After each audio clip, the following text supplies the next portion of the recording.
Assalamualaikum warahmatullahi wabarakatuh. Selamat petang pemirsa TVRI Sumatera Selatan. Kita kembali lagi dalam program Kampungku yang akan dalam 1 jam ke depan kita akan membahas tentang potensi daerah wisata, kuliner, seluruh keragaman yang ada di Sumatera Selatan nantinya akan kita bahas tuntas dalam Kampungku.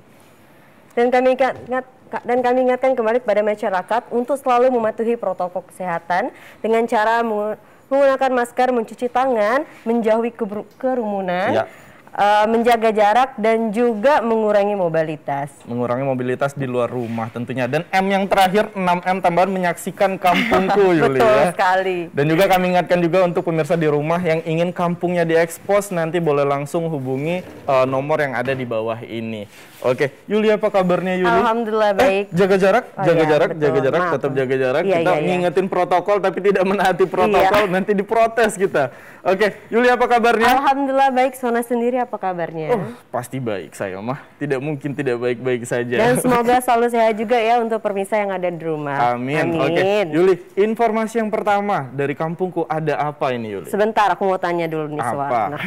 Kira-kira Suwarna tahu nggak sih alat produksi rumah tangga dan pertanian itu ada di mana? Produksi rumah tangga dan pertanian yang terkenal sih banyak ya. Maksudnya yang memproduksi hal serupa banyak, tapi yang paling terkenalnya lagi itu ada di mana sih, Yuli? Nggak tahu kan, Suwarna? Kurang mendengar saya, Yuli, mungkin. Itu ada Desa Tanjung Dayang, Ogan Ilir, tuh, Suwarna. Nah, dan uniknya lagi di desa ini, Suwarna, ada 2 desa yang terbagi. Nah, unik kan? Ada desa di dalam desa. Wah, luar biasa unik sih. Semakin penasaran, Yuli. Untuk itu langsung saja kita saksikan ini dia liputannya.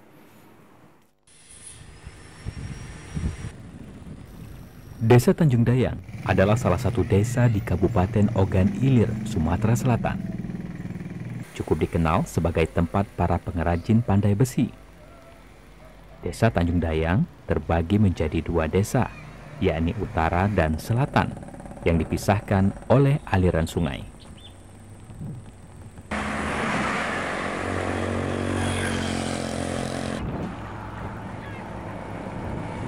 Setiap kali melintas di jalur jalan lintas timur yang melewati desa ini, kita akan mendengar pukulan suara palu dengan ritme teratur, memukul besi yang dipanaskan untuk ditempa menjadi alat pertanian.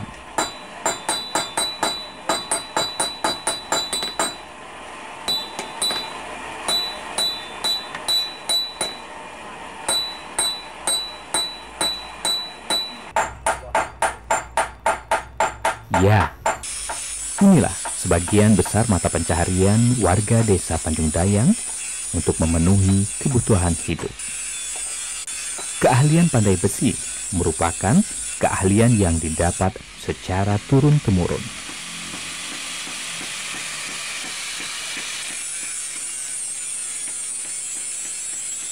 Kami ini taruhlah ibaratnya itu modal kami, penghidupan kami Tanjung Dayang ini pandai besi.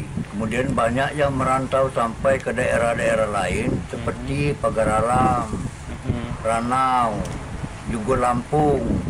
Kadang-kadang sudah menjadi warga tempat itu. Ya. Sudah beranak bercucung ibarat di sana, di tempat merantau itu. Keahlian pandai besi dari nenek moyang dulu sampai sekarang masih diabadikan.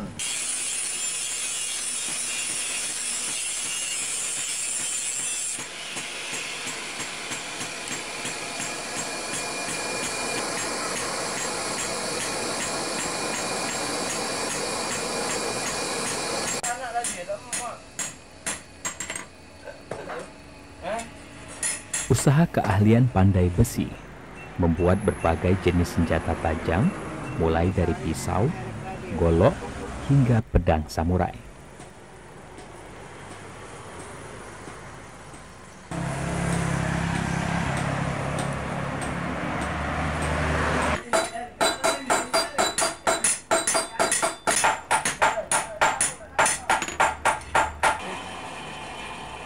Dengan berbekal bahan baku besi bekas dan pegas kendaraan, pengrajin pandai besi, Romli, mampu membuat sebanyak 20 jenis parang atau golok setiap hari.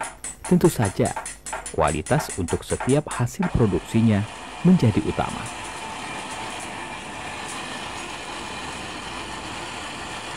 Ini yang dibuat ini jenis parang kepayang gitu. Parang kepayang. Model kepayang. Dalam satu hari dapat cuman 1 kodi. 1 kodi itu 20 biji. Ya dia mau minta yang bagus, bahan yang bagus. Gitu. Kalau bahannya bahan apa yang bagus?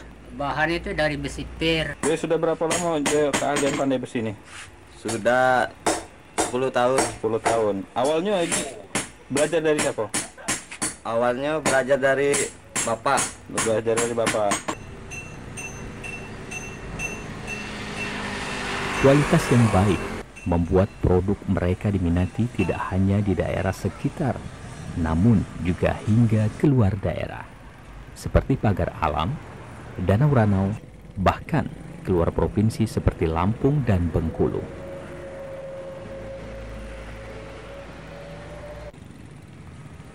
Harga kerajinan pandai besi cukup terjangkau.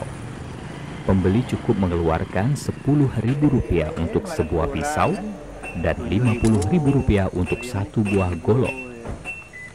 Kalau harga mulai yang paling murah dari 5.000 sampai 250.000 harganya. Itu seperti pisau dapur itu yang dari 5.000 sampai 10.000. Kalau jenis samurai itu 200 sampai 250.000. Berinovasi dalam bentuk dan desain dengan mengutamakan kualitas adalah salah satu cara untuk bertahan dan melestarikan kebudayaan turun-temurun yang wajib dipertahankan. Pemirsa, kerajinan pandai besi yang tentunya kerajinan turun-temurun ini tentu wajib untuk dilestarikan, seperti yang telah dilakukan oleh para pandai besi yang ada di Desa Tanjung Dayang.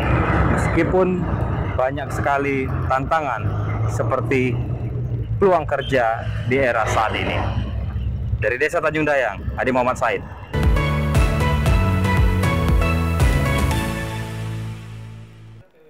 Baik pemirsa, itu dia tadi kerajinan pandai besi. Semoga kerajinan ini selalu dilestarikan dan selalu diproduksi dengan baik. Iya benar sekali Yuli. Kalau kita lihat tadi Yuli, kerajinan pandai besi, saya rupa ini dari fungsionalnya saja, tapi dilihat dari bentukannya sedikit estetik kalau anak sekarang bilang Yuli. Jadi bisa dipakai untuk hiasan juga. Hiasan juga. Saya jadi pengen koleksi golok sekarang Yuli. Wah, Mungkin bisa dibawa siaran sesekali taruh di pinggang. Kalau nggak kena marah gitu nanti ya. Oke, Yuli, yang kedua ada apa lagi di sini? Saya saja. Yang kedua ini jiwa saya banget ini Yuli. Kenapa itu? Karena Yuli tahu nggak sih kalau ngebahas tentang Indonesia yang paling diingat oleh orang luar ya? Itu apa Yuli? Makanannya, kulinernya? Kuliner, iya. Iya betul. Kebersihannya? Kebersihan 50%, 50%. Tapi Jadi orang yang paling apa? diingat itu adalah sifat ataupun rasa gotong royongnya dari orang Indonesia ini. Nah, salah satunya masih tercermin dan masih tergambar jelas di Desa Raksajiwa di Oku. Karena di sana kita akan bisa melihat masih banyak sekali warga yang masih menerapkan disiplin gotong royong, Yuli. Untuk itu langsung saja kita saksikan, reporter kita akan membawa kita kepada Marhama langsung saja ke Desa Raksajiwa di Oku.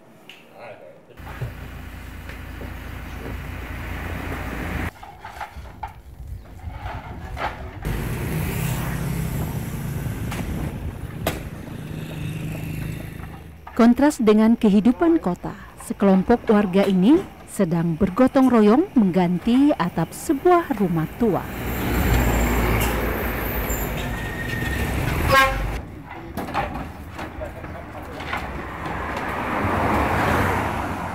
Bagi warga Desa Raksajiwa, Semidang Aji, Kabupaten Oku, mengganti atap rumah selesai dengan gotong royong.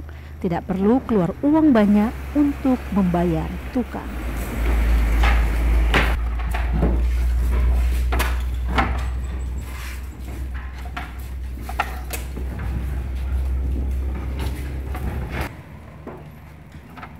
Gotong royong memiliki filosofi yang maknanya tak terbatas menyelesaikan pekerjaan.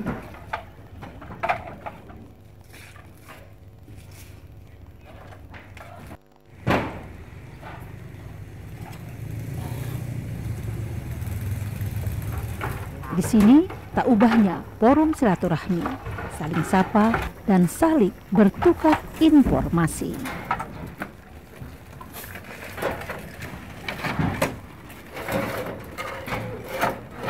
Tak heran jika salah seorang warga desa Raksajiwa, M. Toha, bangga dengan budaya gotong royong ini. Budaya ini harus terus dipupuk agar generasi milenial tak kehilangan jati diri. Ini gotong royong kita bongkar rumah dari Dusun Raksajiwa, Kak. Yuk. Punya siapa? Punya Pak Zuzan. Emang rumah ini masih ditunggu? Rumah ini masih ditunggu, tapi istilahnya itu kan kartu istilahnya adat ngadat masih kita jalankan untuk gotong royong masyarakat dari Raksajiwa kan. Jadi masih kita gunakan walaupun nenek-nenek bayang kita dulu kan. Masih tetap dilakukan itu Bu, walaupun tidak dipanggil, ya masih adat walaupun tidak disuruh ke rumah-rumah dia masih tetap membantu walaupun dilewat kan. Adat apa baik Bu, tidak mungkar rumah walaupun ada jatan siapa baik istilahnya kan, tidak pandang bulu Bu.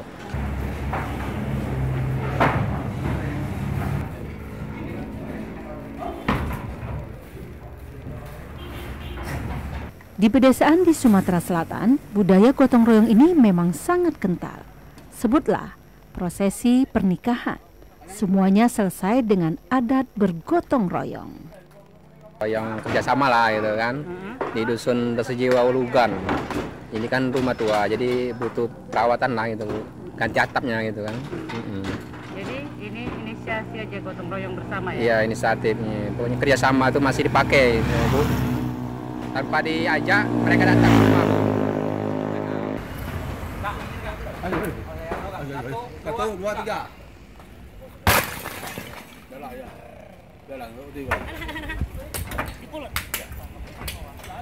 Selain prosesi pernikahan, jika ada warga yang mendirikan rumah, biasanya juga diselesaikan secara bergotong royong.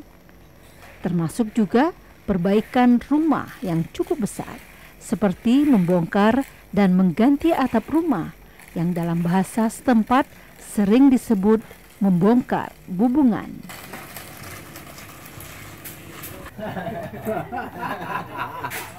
Sini, Pak itu, Pak Putra, sini Pak Putra.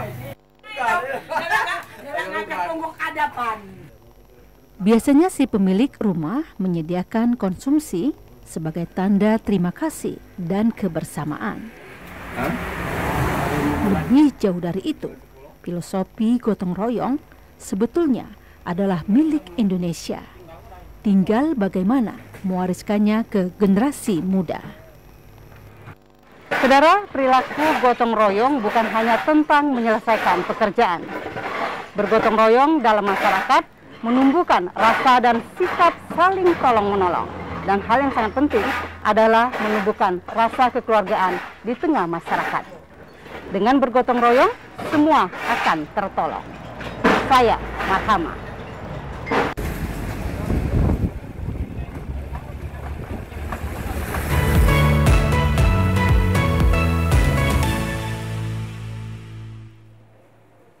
Ya luar biasa memang tadi kalau kita lihat tentang rasa gotong royong yang dimiliki oleh masyarakat Indonesia sekarang ini Yulia. Betul sekali, sekarang Suwarna. kompaknya itu cuma kalau gibah aja.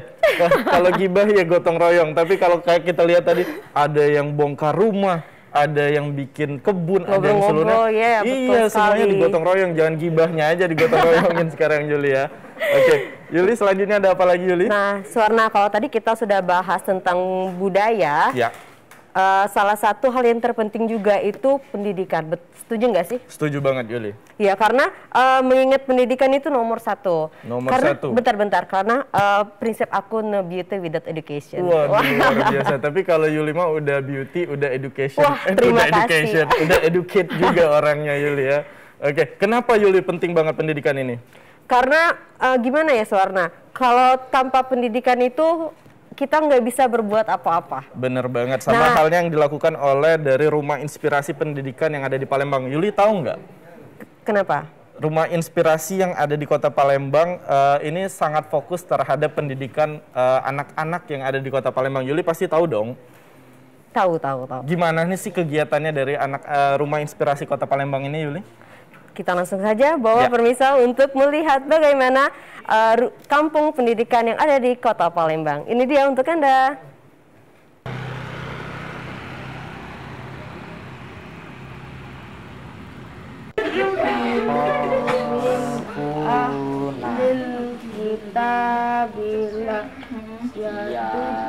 Inilah aktivitas relawan pendidikan yang peduli terhadap dunia belajar. Para relawan dari kalangan pelajar dan mahasiswa ini membuka rumah inspirasi. Ada di dalam buku masih.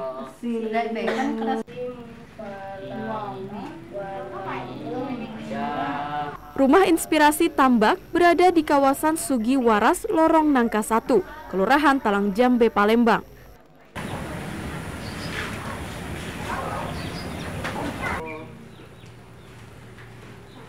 Para relawan pendidikan ini sudah berkomitmen menciptakan lingkungan yang ramah untuk anak usia pelajar, usia 5-16 tahun untuk belajar.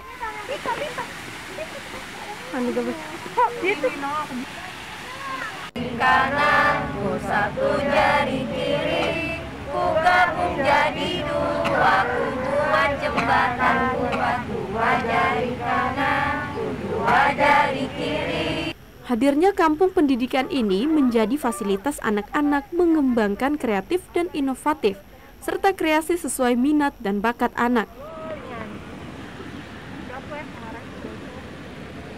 Rumah inspirasi ini dapat membantu memberikan proses tumbuh kembangnya anak dan tentu tidak terlepas pentingnya dukungan masyarakat agar dapat bekerja sama dengan para relawan.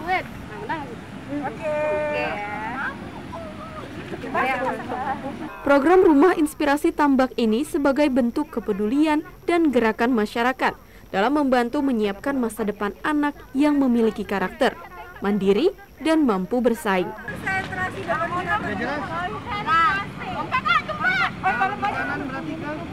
Setidaknya perjuangan para relawan pendidikan ini mendapatkan apresiasi dan juga menjadi inspirasi untuk satu tujuan, yakni mencerdaskan anak bangsa.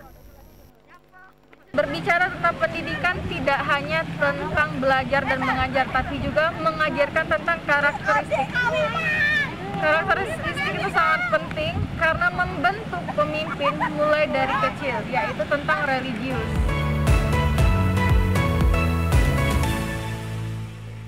Ya pemirsa, itu dia tadi, ternyata menempuh pendidikan tidak perlu jauh-jauh ya Suwarna, karena di Talang Jambi sendiri pun bisa. Iya benar banget, tidak butuh kelas yang mewah, tidak butuh alat-alat pendidikan yang mahal, bahkan di lapangan sekalipun bisa dilakukan yang namanya proses belajar mengajar. Dan juga Yuli, kita perlu apresiasi juga untuk teman-teman dari Inspirasi Pendidikan yang sudah mau mengajarkan kepada adik-adik yang ada di Talang Jambi. Nah, kita akan mengikuti masih banyak informasi seputar kebudayaan yang ada di Kota Palembang, nantinya tetap di Kampungku, jangan kemana-mana.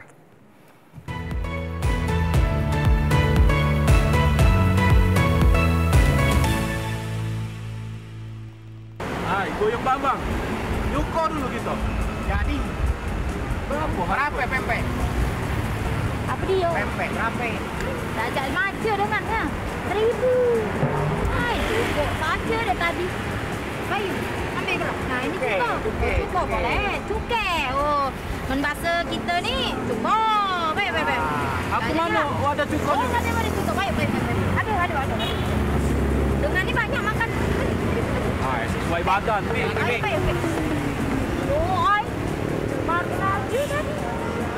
Jom. Ayo, ambillah.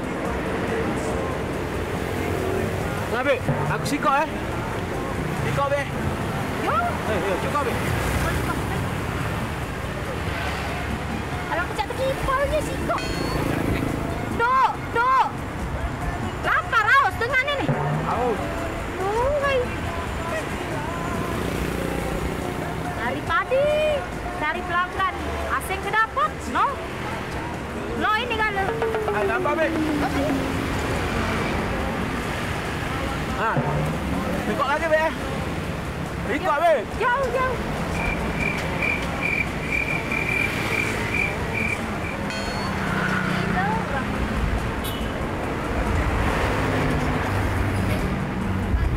Sudah belum? Kenapa dengan? Sudah. Baik. Cukup apa tu? Dah baca. Kamu berdua ini. Mati apa kan? Ngapa? Makan 5, ngaku 2.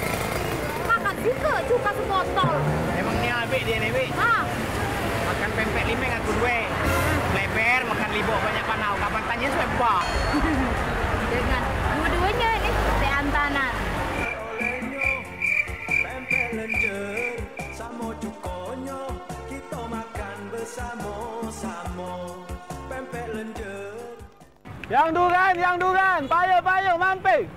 Duran, laju. Tak, duran mampir. Oh, dah duran manis main ni. Bangun deh, dah gelingkau.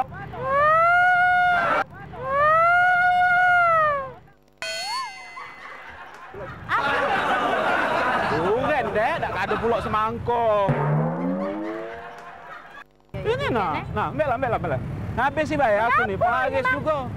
Nah, kalau ini 30, ambil 30. Ini 250 tak apa-apa. Alah, kemana? Jangan tak berjadian, Bang. Mamang ini berjual, no. Dah ada itu. Nah, jangan tak berjadian kita dah. Nah, apa? Aku ambil yang ini dah. Sama yang ini. Nah, alah apa ni? Nah. Berapa? Sikok 2.000. Ya. Sikok 2.000. Getah basah. Ya, tak apa-apa. 2.000 2.000. Jadi ya, belakang mamang ini. Gancang masuk surga. Ya, tapi ada syaratnya. Tunggu sini. Dah apa-apa lah juga. Ini yang besar ini, ya. Kunjuk ke 2.000. Ya. Tapi syaratnya, adek tunggu di sini. Apa yuk? Adek mamang ke pojok jembatan Ampera itu. Mamang babit ke dari pojok. Sambut. Dugannya ya, kunjuk ke 2.000. Tak basah.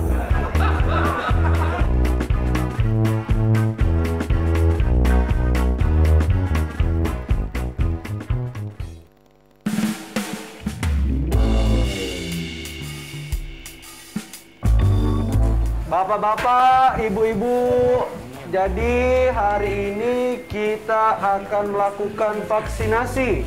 Bapak-bapak, ibu-ibu, jadi hari ini adalah hari yang penting dan bersejarah karena kita akan melakukan vaksinasi, di mana vaksinasi ini akan membentuk kekebalan massa, memutus mata rantai penyebaran dari COVID-19.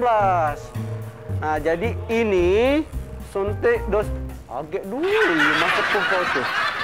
Ini hari ini dosis pertama. 28 hari lagi datang ke sini untuk suntik dosis kedua. Oh, 2 kali. Yo. Sepakat. Ya, sepakat. Oke ya. Oke, dipanggil. Ya, merdeka. Kami dulu jadi nih ya. Cak mana jadi? Dipanggil. Oh, iya. Sabar, Abang. Maju. Kau dosnya nyenggol aku, kau nak ngajak aku begibah.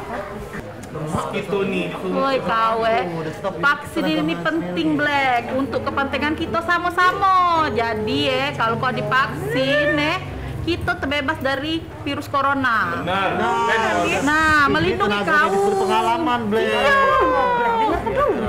Melindungi kita galau-galau pokoknya Black. Sudahlah, dah apa. Apa dah apa? Kita tidak benci kau nih. Mau berani apa, Pak? Berani lah, ini untuk kita, kesehatan kita divaksin nih. Iya. Sehat, Indonesia kuat. Pokoknya agak tidak sakit, cuma inilah jarum suntik ini. Nah, panggil dulu. Panggil lah, Pak RT, aja lah. Pak dokter. Agak kunjuk Pasien pertama, Black. Nah, cepet-cepet. Tidak apa-apa, Black. Tidak apa-apa. Tidak apa-apa. Cepet. Cepet, tidak apa-apa. Angkat ke bebas, angkat kita gendong. Dia Ini sebelah situ. Angkat ke bebas, angkat bebas. Angkat bebas. Usah.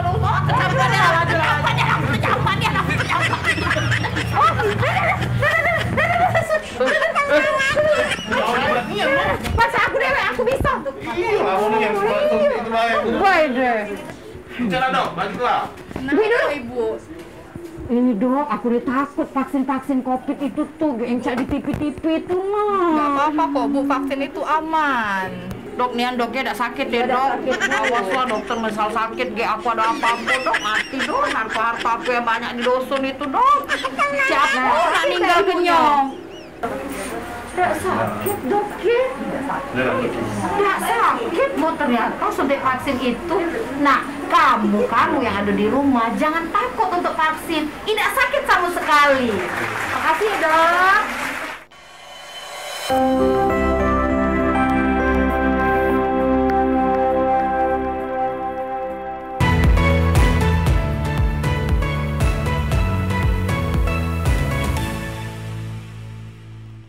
Baik, terima kasih pemirsa TVRI Sumatera Selatan, masih Anda saksikan Kampungku. Nah, sore ini tadi kita sudah membahas, Yuli, ya, beragam informasi seputar potensi wisata dan juga hal-hal unik yang ada di Sumatera Selatan. Iya, betul sekali. Nah, selanjutnya Yuli, saya pengen ngajak Yuli untuk berwisata religi.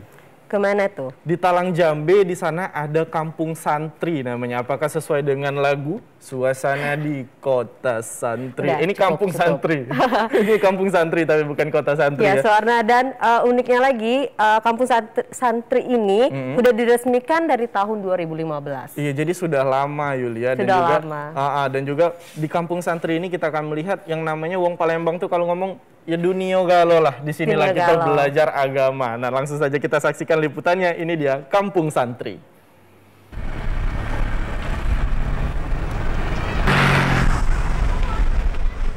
Kelurahan Talang Jambe, hasil pemekaran dari Kelurahan Talang Betutu sejak tahun 2010 yang lalu.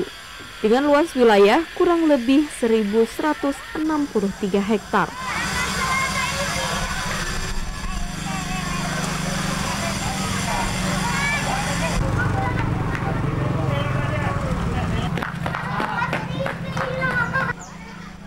Talang Jambe bisa dikatakan sebagai pintu gerbang kota Palembang karena letak wilayahnya yang berbatasan langsung dengan Kabupaten Banyu Asin dan juga dekat dengan Bandara Sultan Mahmud Badarudin II Palembang.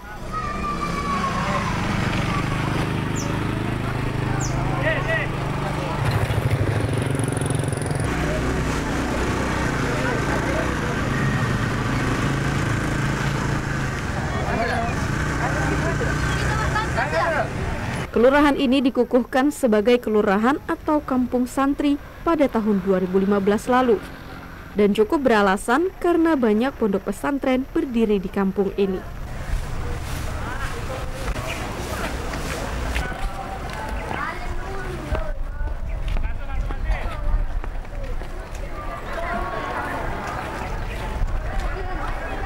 Setidaknya ada 3 pondok pesantren yang telah berdiri sejak lama. Di antaranya Pondok Pesantren Sultan Mahmud Badarudin, Pondok Pesantren Aulia Cendikia, dan Pondok Pesantren Jadud Ma'ad. Ini belum termasuk sejumlah pondok pesantren baru yang juga dibangun sejak 5 tahun terakhir. Talang Jambe sebagai kampung santri itu memang benar adanya gitu. Karena Talang Jambe ini adalah di mana kampung atau kelurahan yang berbasis masyarakat yang dulu masih sepi, yang masih banyak kates, masih banyak karet ya. Alhamdulillah di Talang Jambe ini ada 3 pesantren. Dengan adanya pesantren ini otomatis kan suatu kampung yang di dalamnya ada majelis taklim, pondok pesantren, maka bisa memberikan manfaat bagi masyarakat.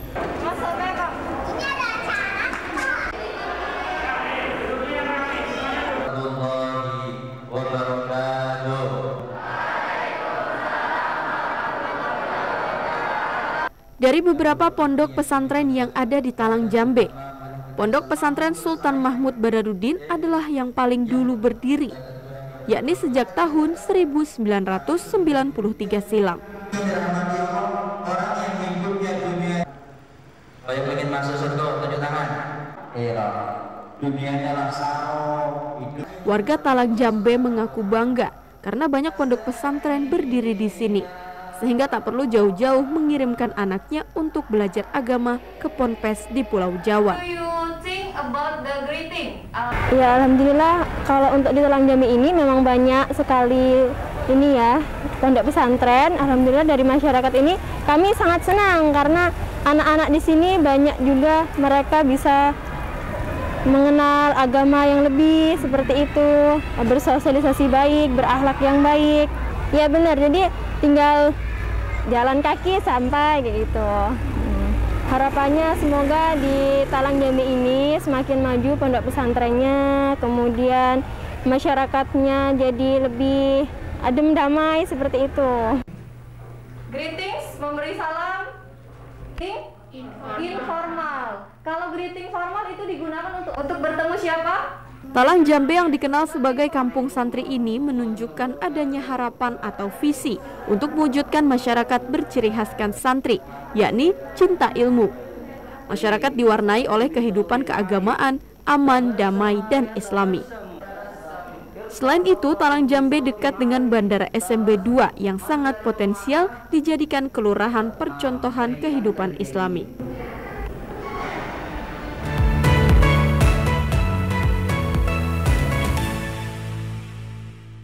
Nah itu tadi Yuli yang namanya kampung santri. Rupanya memang tidak belajar agama saja, masih juga ada pelajaran-pelajaran formal lainnya seperti bahasa Inggris dan juga ada belajar komputernya malah. Iya betul sekali Suwarna. Benar-benar adik-adik di sana menimba ilmu itu dengan serius. Iya benar sekali. Jadi juga disampaikan tadi bahwa orang tua yang ada di Palembang mungkin tidak perlu lagi mencari opsi untuk mengirimkan anaknya ke ponpes ataupun pondok pesantren yang ada di luar Jawa. Bisa belajar juga di Palembang, tepatnya di Talang Jambe tadi. Oke Yuli, selanjutnya ada apa lagi kita? Aku mau tanya dulu nih sama Suwarna. Apa itu Yuli? Kira-kira Suwarna nanti malam makan apa? Perhatian banget aku ini. Steak sih, lobster, steak, terus seblak. Ujung-ujungnya seblak. Ya. Emang kenapa Yuli? Ada opsi ke makanan? Emang saya lagi bosen sih makan ayam ataupun sayur-sayur, bosen banget Yuli. Ya udah makan nasi aja. Jangan enggak, dong. maksud itu kita makan pecel lele aja, mau nggak? Pecel lele, emang apa yang spesialnya dari pecel lele Yuli? Nah, yang spesialnya pecel lele ini yang ada di Muara Enim, di kabupaten ini memproduksi lele dengan baik. Iya. Dan katanya memang produksi lele ini menggunakan bekas lahan tambang dan air limbah dari tambang batu raja. Batu bara Yuli, bukan batu raja. Nah memang sekali pemanfaatannya dari masyarakat Muara Enim ini luar biasa. Dari lahan bekas tambang dimanfaatkan menjadi tempat untuk mengelola ataupun memproduksi lele. Nah nanti juga didistribusikan yang nantinya hasilnya dapat kita jumpai di warung-warung pecel lele yang ada di Kota Palembang sampai saat ini Yulila. Bisa meningkatkan perekonomian juga ya. Benar banget. Oke, kalau gitu untuk yang sudah penasaran, ini dia liputannya tentang eks tambang yang dijadikan tambak lele.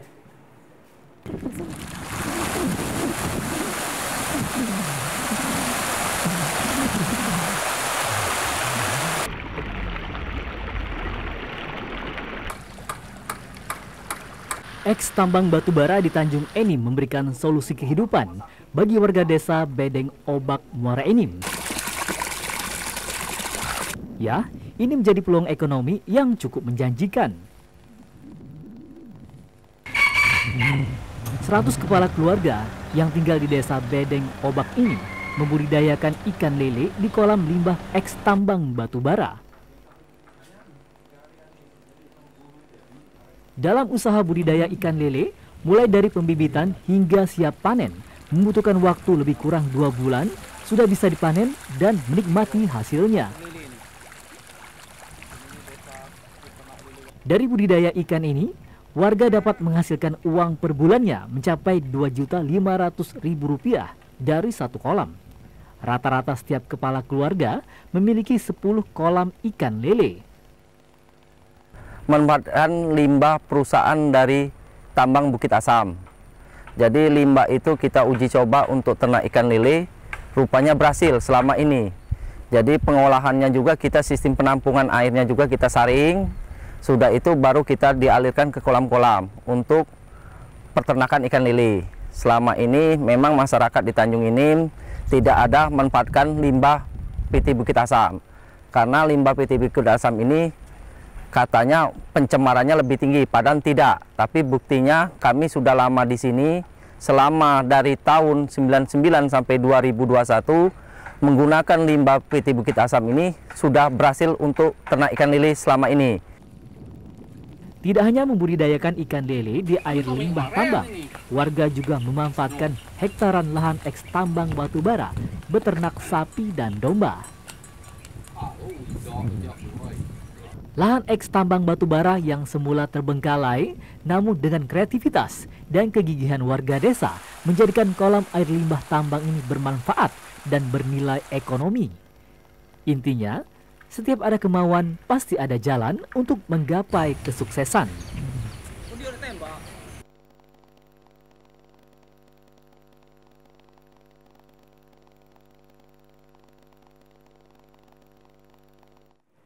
Oke. Nah, Yuli selanjutnya ini Yuli, aku mau tanya sebelumnya. Kenapa? Jam Yuli strapnya terbuat dari karet, benar? Dari besi. Dari besi. Canda karet dari karet. Sepatu saya juga dari karet, tapi Yuli tahu nggak sih, walaupun ini buatan luar negeri ya, buatan luar negeri Yuli kan? Ya, impor. Dari ekspor, dari impor kan? Nah, tapi Yuli tahu nggak sih bahan utamanya, karetnya itu diproduksinya di mana? Hasilnya itu ada di mana? Di mana? Ada di daerah kita. Ada di Prabu Muli, tepatnya di Desa Pangkul Cambai. Ini merupakan salah satu desa penghasil karet yang cukup besar ada di Sumatera Selatan. Bangga nggak Yuli? Berarti ini buatan Prabu Muli secara tidak langsungnya, secara tidak langsungnya. Untuk itu langsung saja kita saksikan, ini dia liputannya.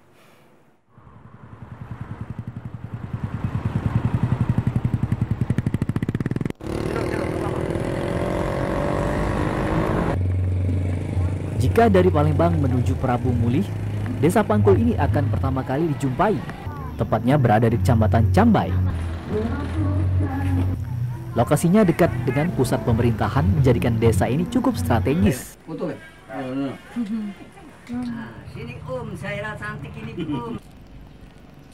Desa ini memiliki lahan pertanian yang subur, bahkan hampir 90% masyarakatnya sebagai petani, mulai dari petani karet hingga sayur mayur.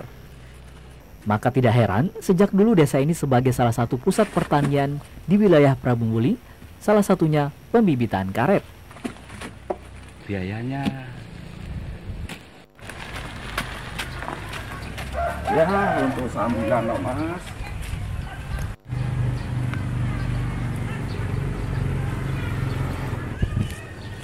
Usaha pembibitan karet sudah sejak lama dilakoni warga desa Pangkul, khususnya Pangkul Jawa. Hampir setiap halaman rumah warga dijadikan tempat pembibitan batang karet. Itu kira-kira 15 hari itu mulai tunas.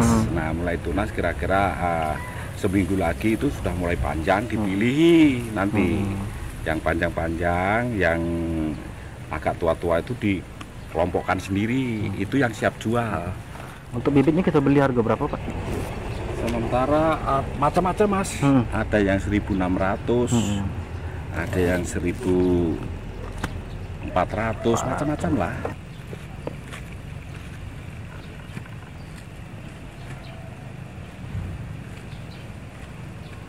Pembibitan karet dimulai bulan Juli dan akan siap dijual hingga musim tanam tiba di bulan September hingga Desember.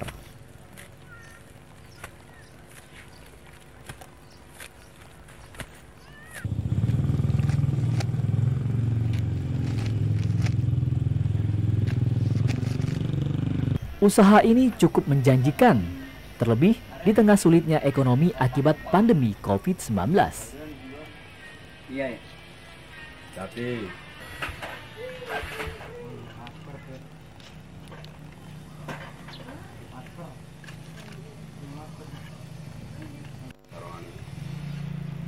dengan kondisi ini berharap pemerintah kembali mendukung program pembibitan karet. Penduduk desa Pangkul, khususnya Dusun 5 dan 6, mayoritas orang Jawa kan. Kegiatan mereka sampingnya adalah mempolibag bibit karet. Iya, 90%. 90% untuk pembibitan karet, Pak, ya? Iya. Ya kalau saat ini belum, harapan kita kepada pemerintah Kota Prabu Muli atau Provinsi Sumatera Selatan tentang hal pertanian, mohon diprogramkan bantuan bibit ke desa-desa agar perekonomian khususnya petani karet bisa meningkat. Desa Pangkul juga dikenal sebagai Sumbawa kedua untuk kualitas di bidang pertanian karet. Bahkan penjualan bibit karet asal desa ini hampir ke seluruh kabupaten kota di Sumatera Selatan, termasuk ke provinsi tetangga seperti Jambi.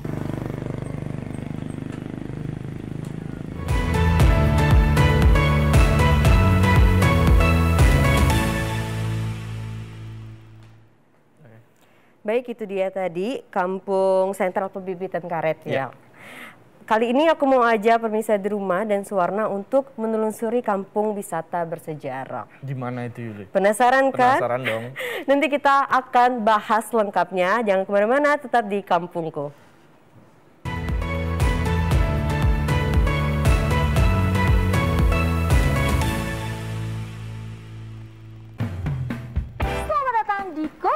fashion show.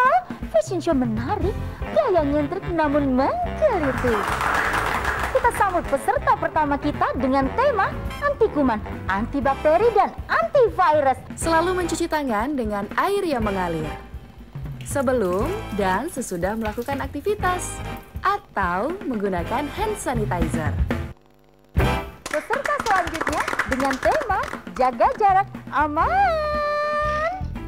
Jaga jarak minimal 1 meter saat berbicara dan beraktivitas. Jarak boleh jauh, tapi hati kita tetap bersatu. Peserta yang terakhir dengan tema anti percikan air dan debu. Masker dan face shield dapat melindungimu. Terima kasih telah membantu mencegah penularan COVID-19 menuju Indonesia sehat. Jalani hari dengan 3 wajib, wajib iman, wajib aman, wajib imun. Berolahraga, riang gembira, mencegah kita jatuh sakit. Makanan bergizi tiap hari, tidur cukup itu pasti. Dan janganlah panik, berdoa tiada henti. Wajib iman, aman, imun. Pakailah maskermu, jagalah jarakmu, cuci tanganmu selalu. Kita raih bahagia dengan iman, aman, imun. Badan sehat, bangsa kuat. Kita raih bahagia dengan iman, aman, imun. Badan sehat, bangsa kuat.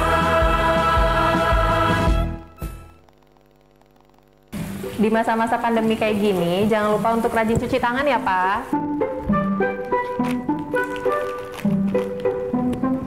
Pak, hand sanitizer kita habis loh. Nanti jangan lupa beli ya. Tenang, Ma. Papa masih punya 1 lagi kok.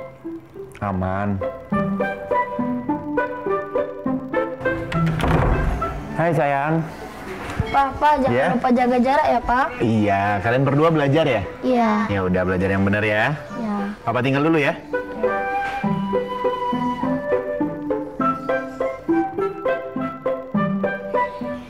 Tuh kan, Pak. Anaknya udah ingetin jaga jarak, maskernya juga jangan lupa dipakai dong. Makasih ya, Ma. Maskerku, maskermu melindungi kita. Mas, Pak, dengan menjaga jarak kita tetap bersatu. Sekarang siapa yang mau pakai hand sanitizer? COVID-19 dapat dicegah dengan 3M, memakai masker, mencuci tangan, dan menjaga jarak.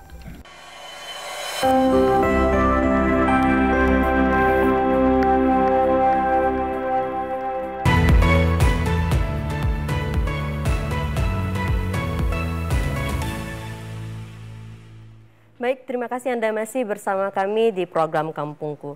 Dan kami ingatkan kembali kepada pemirsa di rumah yang mungkin ada daerah yang belum terekspos atau belum muncul ke permukaan, bisa langsung hubungi TVRI Sumatera Selatan dengan nomor tertera di bawah ini. Nah, Suwarna, kalau tadi aku mau janjiin Suwarna dan pemirsa untuk menelusuri kampung wisata bersejarah. Nah, kira-kira Suwarna tahu nggak? Di mana, Yuli? Kota kampung bersejarah yang ada di Palembang. Banyak sih, tapi yang Yuli pengen ini yang mana nih?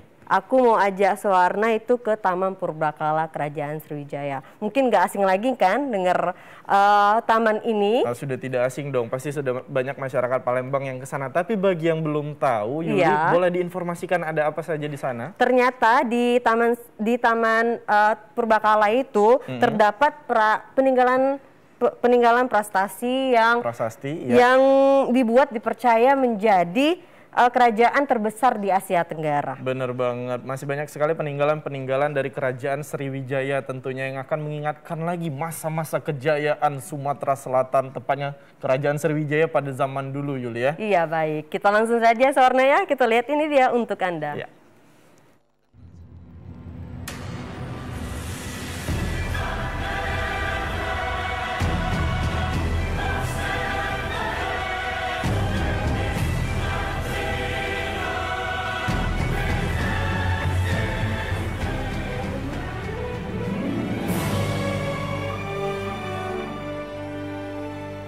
Taman Purbakala Kerajaan Sriwijaya, atau sebelumnya dikenal dengan nama Situs Karanganyar, terletak di tepi utara Sungai Musi, Kota Palembang.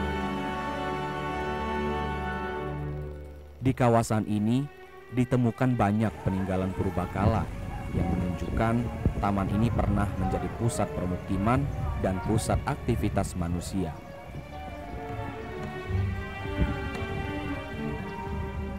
Tidak heran, di kawasan ini ditemukan pula jaringan kanal, parit, dan kolam tertata rapi yang menandakan ini adalah buah karya tangan terampil manusia.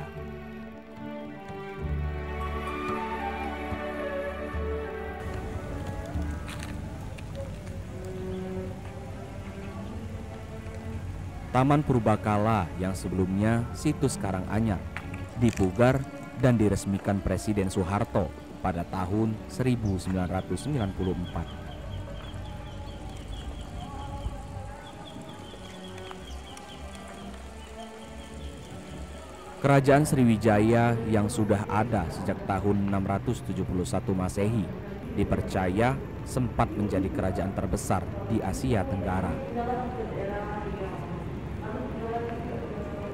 Banyak sekali temuan-temuan kedatuan Sriwijaya. Jadi ada berupa keramik, ada juga berupa struktur bata yang mungkin itu adalah sebuah candi dulunya. Yang mana candi itu merupakan salah satu tempat untuk peribadatan agama Buddha. Kita ketahui bahwa kedatuan Sriwijaya sendiri itu adalah sebuah kerajaan yang bercorak agama Buddha. Di dalam Taman Purbakala ini terdapat Museum Sriwijaya, yaitu pusat informasi mengenai situs dan peninggalan Sriwijaya. Dia membawa 20.000 pasukannya untuk tinggal di sini. Nah inilah.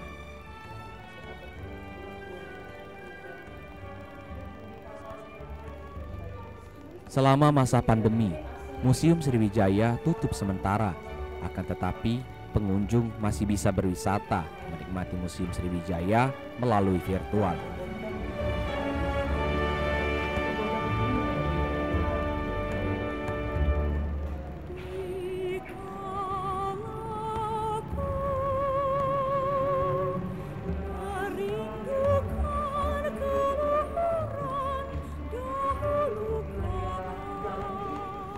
Sebagai kerajaan maritim terbesar di Nusantara, Sriwijaya memiliki peradaban dan sejarah yang cukup panjang dan menarik untuk ditelisik, mulai dari awal berdirinya hingga runtuhnya. Dengan berada di sini, Anda dapat berekreasi sambil belajar tentang kerajaan Sriwijaya. Jaki Nanda, TVRI Sumatera Selatan.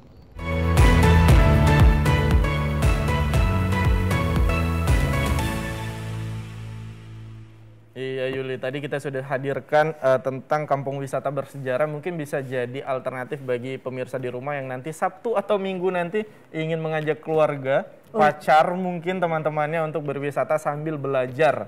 Yang ada di mana tadi Yuli? Yang ada di Kota Palembang. Iya, selanjutnya Yuli, aku pengen ngajak Yuli mudik nih. Wah. Kenapa aku bilang pengen ngajak Yuli mudik? Tapi kan Suwarna sekarang lagi PPKM. Oh iya jangan, berarti kita tunda. Berarti kita virtual aja gimana? Virtual aja, tapi kita sebelum kita persiapan untuk mudik benerannya, kita mau lihat dulu nih. Aku pengen ngajak Yuli dan juga pemirsa yang ada di rumah ke Empat Lawang. Ke Empat Lawang itu ada apa? Kampung halaman tercinta. Boleh dong main ke rumah kamu langsung ya. Boleh. Nah Yuli di sini ada banyak sekali potensi wisata di Empat Lawang, tapi salah satunya kita akan mengangkat yang namanya ada Pulau Mas, bukan emas tapi mas. Kalau tidak salah itu kepanjangannya Maju, Aman, Sehat, Sejahtera. Wah. Nah di sana ada banyak sekali kegiatan, salah satunya itu adalah orang-orang yang gemar main burung merpati. Agak jeda ya, ada jedanya ya. Nah Yuli suka nggak sih ngelihat orang yang main burung merpati, bahkan ada lombanya loh. Oh iya ya? Iya. Kalau ngelihatnya aja sih suka, kalau mainnya enggak deh. Yuli pernah megang burung merpati? Takut ya. Oke, nah nanti kita akan melihat di Pulau Mas ini bagaimana banyak sekali masyarakat yang menghabiskan waktunya di sore hari bersama keluarga untuk jogging, berolahraga, bersepeda. Tapi kita akan melihat liputan bagaimana komunitas di sana yang gemar sekali main burung merpati. Ini dia liputannya.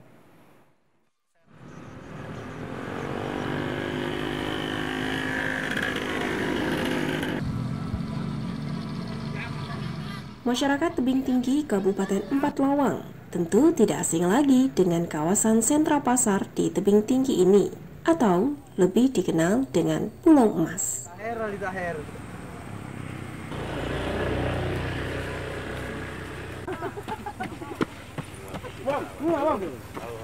Selain menjadi pusat sentra pasar, di sore hari Pulau Emas ini dimanfaatkan sebagian warga, terutama para anak muda untuk bersantai sambil berolahraga, jogging, bersepeda, hingga menyalurkan hobi bermain burung merpati.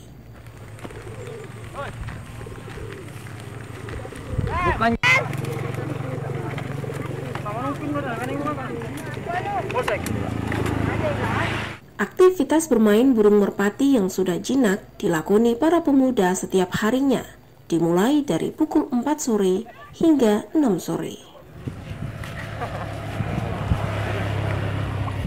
Doa kalau burung ini biar ngolong kalau.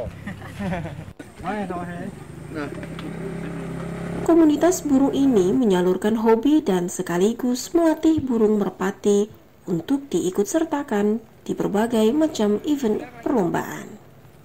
Kalau masalah yang positif ya pasti Mbak. Iya. Nggak ada yang taruhan gitu, nggak ada. Nggak ada ya. Kurang lebih 5 bulan ya. Sekarang ini waktu masih masa pelatihan.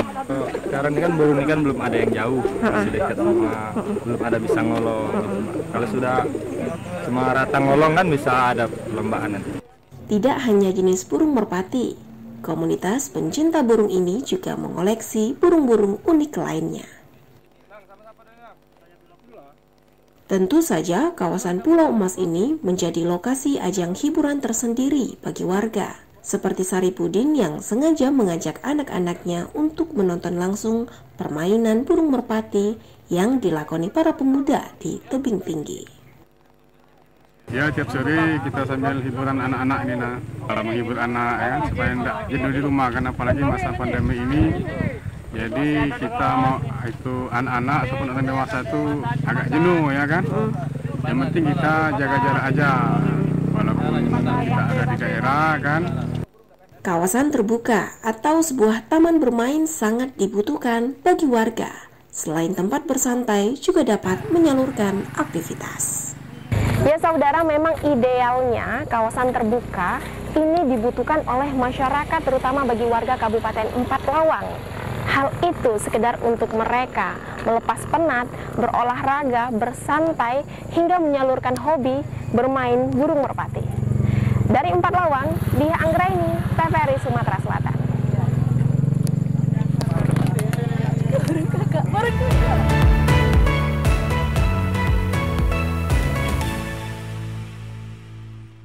Baik pemirsa, liputan tadi mengakhiri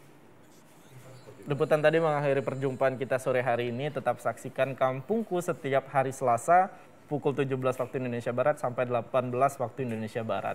Dan mungkin masih ada kampung yang ingin kita ekspos, bisa langsung hubungi TVRI Sumatera Selatan dengan nomor tertera di bawah ini. Ya, dan juga kami ingatkan sekali lagi untuk taat terhadap protokol kesehatan karena masih PPKM level 4 kita dan diperpanjang sampai 9 Agustus. Semoga pandemi cepat berlalu dengan mengikuti protokol kesehatan, menggunakan masker, mencuci tangan, menjaga jarak, menghindari kerumunan dan mengurangi mobilitas di luar rumah. Sekali. Saya Swana Rahman Putra dan saya Yuli Anggraini. Pamit undur diri dari Kampungku. Kita ketemu lagi Selasa depan di TVRI Media Pemersatu Bangsa. Bye bye. See you.